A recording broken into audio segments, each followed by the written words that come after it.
I was speaking about the parents and the children. Wallahi, it's a topic, it's a huge topic. The love. You love your child, you correct the child, but the manner in which to speak with your children. You know, many times, a typical scenario, mom and dad, or sometimes mom, sometimes both of them do not participate in the lives of their children for many years. They don't discuss topics, they are closed. You know, our fathers and our forefathers, their generations were different. They did not used to speak. I've never heard my dad tell my mom, I love you, but I know he probably loves her more than the love we understand when we say I love you to our own spouses. Hey, that doesn't mean I don't love my family. I do, mashallah. But without uttering it, they knew it, and they did not wait for one another to say I love you. If they did say it, they may have said it behind closed doors. I wonder what their fathers did and their mothers did. Today, every day, if you do not send 20 text messages to your wife or husband, I love you, there will be a mini judgment day when you get back home. End of times. May Allah subhanahu wa ta'ala help us, really. And we have internet, WhatsApp, free calling, free this, but still we don't use it. Send it. Send the roses. It doesn't cost you a thing. You can send a whole garden on WhatsApp, and guess what? It costed you nothing. The only thing that's missing is the smell. I think soon there'll be technology. I was reading about it. Wallahi, without a joke, I'm not joking, I'm serious.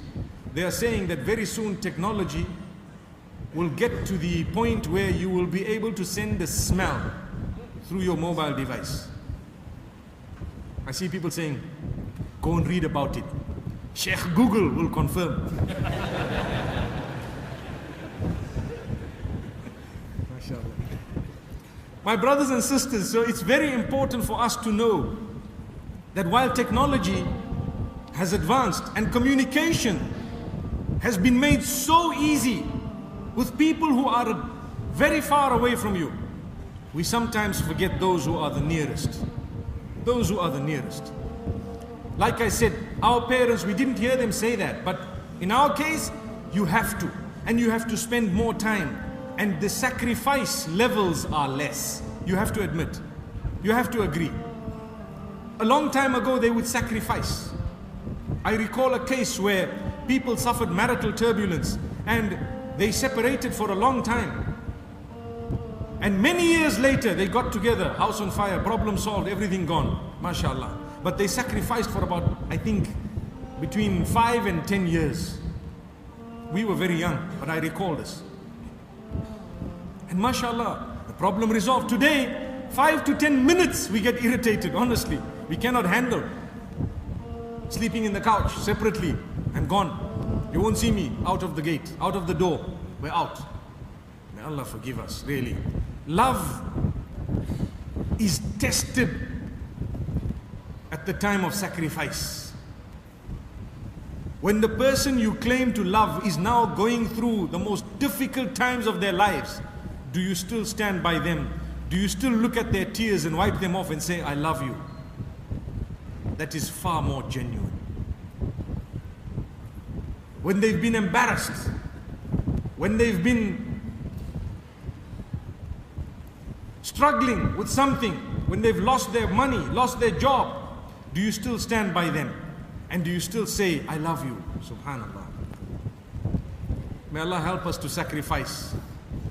Sacrifice for our own children. Like I say, I was giving you the example of how people don't play a role in the lives of their children, and then at the age of 18, your son comes and says, you know, I want to marry this person. You say, no way, not over my dead body.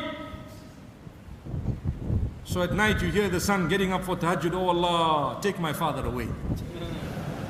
Because he needs to go. Such a simple matter.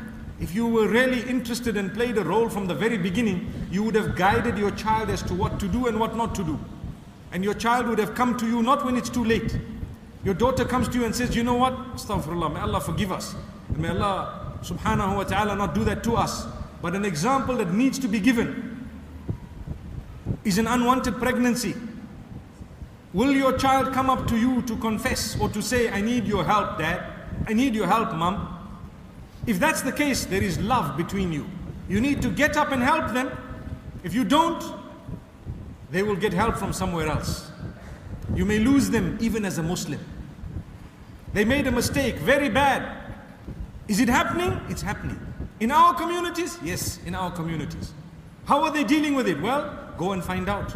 If that happens in your case, may Allah never make it happen to us. But if it does, and it may, and it can, you need to know how to deal with it.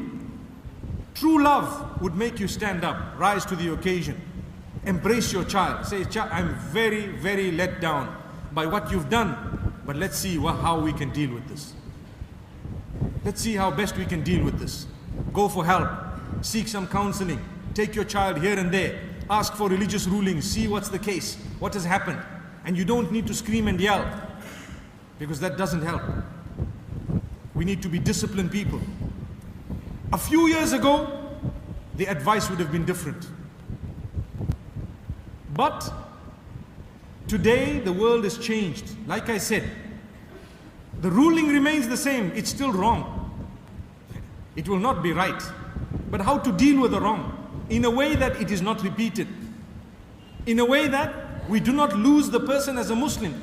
People have left Islam because their parents have not dealt with them in a correct way when they made mistakes. And here come the church, and it provided shelter and help. Come, we'll give you help. So the people converted. Wallahi, I know of cases. Why should that be the case? When we have a perfect deen, the problem with us, sometimes we have contaminated it with cultural norms that happen to be far from the deen. And we've always said culture comes with a lot of goodness. But where it makes life difficult for people and where it contradicts Islam and what Allah has revealed, then we will say that culture is not good.